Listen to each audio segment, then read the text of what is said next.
So I don't know about you guys, but I love fall. I'm a huge fall guy, and we are now less than 2 weeks away from the official first day of fall. But it's been getting me thinking lately as we sort of close out the summer here and enter into the fall season, sort of this last stage of the year. Thinking about seasons and transitional periods, and both different timings, like during the year, what that means for us. We get very busy during one time of the year, and then we sort of take a break during the summer, and then we get very busy again.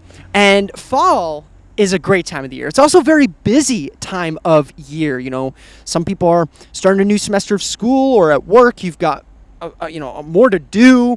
There's holidays to come very soon. And I was recently reading Ecclesiastes chapter 3, verses 1 through 11, which talks about a time for everything, a season for everything, a time for activity under heaven, a time to be born, time to die, time to cry, time to laugh, to tear down and then to build up, time to grieve, a time to dance. It sort of concludes in verse 10 saying, I have seen the burden God has placed on all of us, yet God has made everything beautiful for its own time. So, you go back earlier in the chapter and you kind of think, well, what is that saying? Because earlier in the chapter, it's sort of giving juxtapositions, a time to tear down and a time to build up, a time to grieve and a time to dance.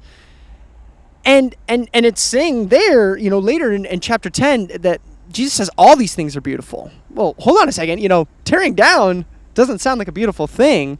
Grieving doesn't sound like a beautiful thing. My grandfather was a pastor for many years, and he would constantly say something in his sermons called just bloom where you're planted. I think I see the point of that as to see where God has placed you. It makes me want to, as a man, be aware of where I'm at, because if I don't know what season I'm in, then I'm not growing, I'm dying. If I'm not blooming, I am withering. So just to give you a personal example of all of this, you could see I'm in front of a building here, and this building is actually my old high school. And this season of my life, I think at the time was all definitely preparing. It felt like preparation. I felt like I was getting ready for hibernation, gathering. It was a gathering stage to,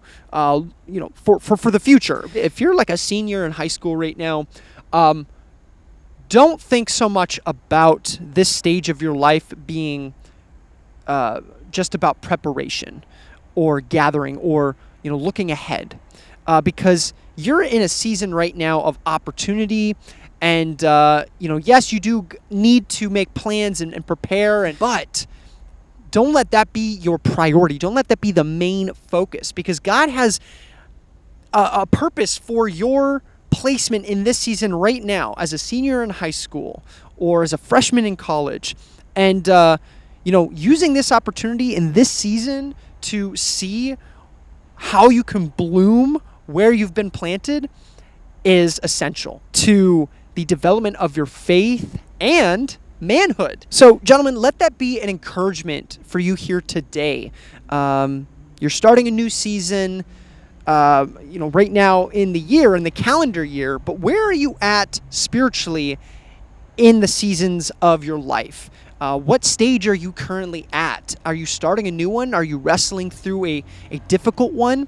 And find, as Ecclesiastes 3:11 was saying, find the blessing there. Find where the opportunities are, why God has placed you in that season, and don't ignore it. Embrace it, because it's important for a reason. It's meant to grow you and shape you in your pursuit in manhood and running towards Jesus. But, gentlemen, if you're a guy, make sure that you are subscribed to the channel here. You're notified when new videos are going to drop. There's also a link to our Instagram down in the description below with some original reels and content for you to enjoy there. And, gentlemen, I hope to see you next week as we continue to journey together towards ultimate manhood here on the 360 Man.